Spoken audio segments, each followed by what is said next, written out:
Moje ime je Siniša Senad Musić, ja sam potpredsjednik Romske organizacije Mladi Hrvatske i voditelj ROUM-a, koje je prvo romsko socijalno poduzeće u Hrvatskoj.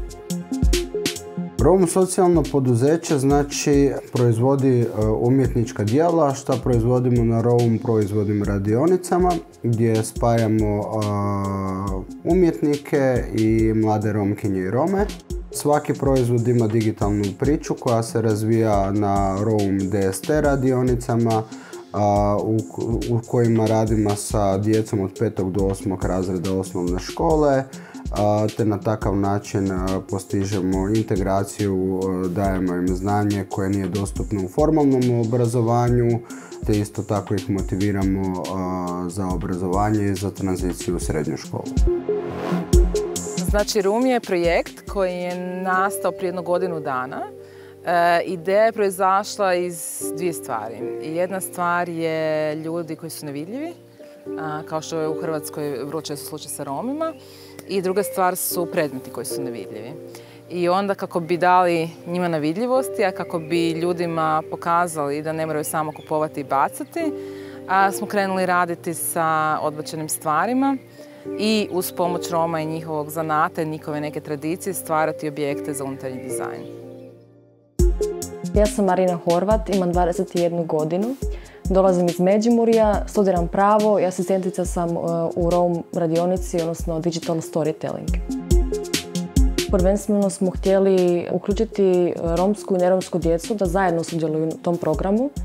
S obzirom da znamo kako, pogotovo u Međimurju, dakle, imamo čak i segregirane romske razrede, što je katastrofa zato što ta djeca nikada nisu imali priliku družiti se sa vršnjacima neromima.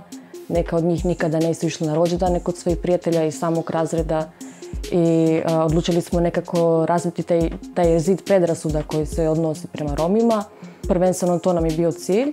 Osim toga, kroz samo digital storytelling imamo radionice gdje dakle, asistent, odnosno ja ili Muhamed Huseni, obavještavamo učenike Rome o njihovim pravima, dakle na stipendije, na učeničke domove koji su im besplatni i ostali benefite. Na taj način jednostavno želimo ih motivirati da bi pohađali školu te da bi se zaposlili na kraju krajeva.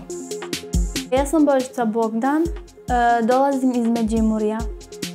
Ja sam htjela ostvariti svoje ciljeve, međutim u Međimurju je to bilo teško, pogotovo u romskom naselju. Bili smo na nekoj radionici i nisam ja htjela baš u Zagreb, međutim sam razmišljala, ugledala sam se na Marinu i svašta sam vidjela, na primjer, kako je to ona sve uspjela, pa zašto ne bi i ja, na primjer, to sve uspjela. Metoda storytellinga mi se sviđala i puno toga mi je pomogla da nešto shvatim i da budem malo zrelija nego kak sam bila. O školi samo to, a nisam razmišljala što mogu sve postići i da nije bila ta radionica, mene ne bi bilo u Zagrebu. Mi uistinu jesmo poduzeće koje bi trebalo biti profitno, ne želimo profit uzimati za sebe, nego vraćati ga u zajednicu za uključivanje Roma sa fokusom na djecu. Također model se može primijeniti za druge marginalizirane skupine. Takva jedna radionica, koliko god ljudi misle, ne može se napraviti nešto u tako malo vremena. Ta radionica je trajala 5 dana. To nije istina, zato što kada vi imate djecu koja su isključena, koja žive u segregiranom naselju, koja pohađaju segregirano obrazovanje, koja zapravo često nemaju od sebe velika očekivanja zato što jednostavno niti učitelji, niti društvo, pa niti njihovi roditelji nemaju očekivanja od njih velika. I onda dolazi netko koji je također Rom ili pripadnik romske nacionalne manjine, Romkinja ili Rom, na njihovom jeziku govori sa njima i dolazi iz pozicije autoriteta zbog toga što mi kad držimo te radionice držimo i za romsku i za neromsku djecu. Što je za romsku djecu znači prvi put da mogu susresti da su Romi oni koji su nekako daju to nekako novo znanje.